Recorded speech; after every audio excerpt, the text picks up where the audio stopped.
ते 5:30 तासांनी आमची गाडी आली आहे. बरं वाटायला लागलं, कधी एकदा गाडीत बसतोय आणि जातोय. Good morning friends. तर दुसरा दिवस ट्रेनमधला काइंड ऑफ एक्सायटेड आणि बोरिंग तेवढाच होता.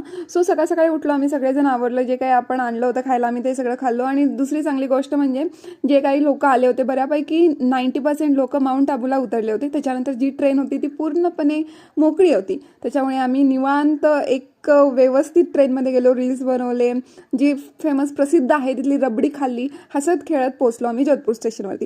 पण सगळ्यात महत्त्वाचं, जी आमची 5:30ला ट्रेन येणार होती ती होती 3.5-4 तास लेट. ती आली 9:30 वाजता.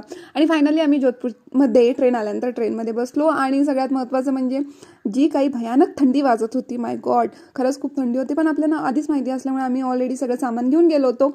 मग फायनली आपण पोहोचलेलो आहोत आपल्या हॉटेलजवळ, रेस्ट केली, सगळं फ्रेश वगैरे झालो. आता तुम्हाला उद्या बघायला भेटेल की आपण जो राजस्थानमधला जैसलमेरला प्रसिद्ध असा गोल्डन फोर्टच्या व्हिजिट. तर चला उद्या भेटूया, तोपर्यंत बाय बाय, गुड नाईट.